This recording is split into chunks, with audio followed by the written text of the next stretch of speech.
Ruushka gobolka Kaluga tuulada Novoalexandrovsk kaniisadda Alexander. Naqshadaynta dibadda ee dhismaha waxaa lagu sameeyaa qaabka Ruushka. Inkastoo kaniisaddu aysan ahayn mid qadiimi ah, la dhisay qarnigii 19aad. Kaniisaddu waxay u muuqataa mid gebi ahaanba ka duwan gudaha. Habka gudaha ee Yurub ee Caadiga way adag tahay in la qiyaaso in quruxdan oo kale ay ku taal gobol jidla ah oo Ruush ah. Kubaddii kaniisaddu waa duntay, wuxuuna ka jabay saqafka alwaaxdii. laakiin waa maxay sababta saqaf alwaaxa oo qalafsan ay ugu dhowdahay tiirarka quruxda badan iyo stucco quruxda badan? Xilligii Sofiyeedka kaniisadda waxaa loo roogay bakhaar. waxaanu isticmaalnay mugga toosan ee dhismaha si aanu u kordhino aga kaydinta. waxay si aan naxariis lahayn ku dubteen alwaaxyo bira tiirarka.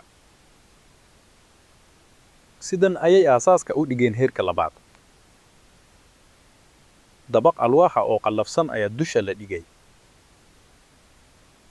shuujiyadu ilaahay bay baabiyeen, oo waxay heleen faa'iidooyin kale oo loogu talagalay dhismaha weyn ee kaniisadda.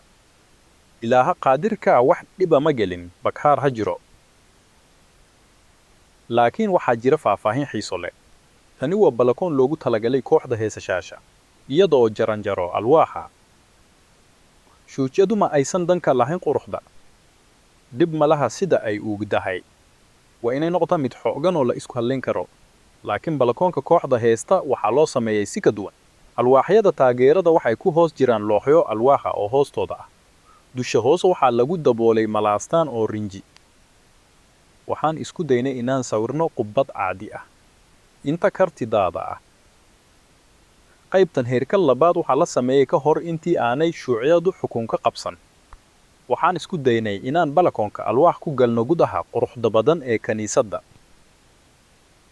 balakoonkan looguma talagelin naqshadeeyaha inta lagu guda jiro dhismaha kaniisadda.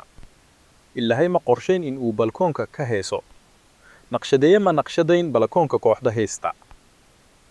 laakiin markaas ortodokska ayaa go'aansaday in balakoonka looga baahan yahay heesaha kaniisadda.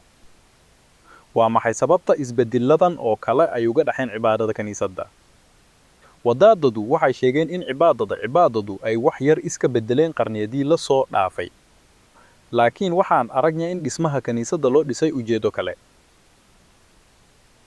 balakoonka ma jirin wax loogu talagalay kooxda heesta kaniisadda, marka dhaganku ka duwana. laakiin wadaadadu ma yaqaanin arrintan. wax noogama sheegaan kaniisadaha iyo diinta.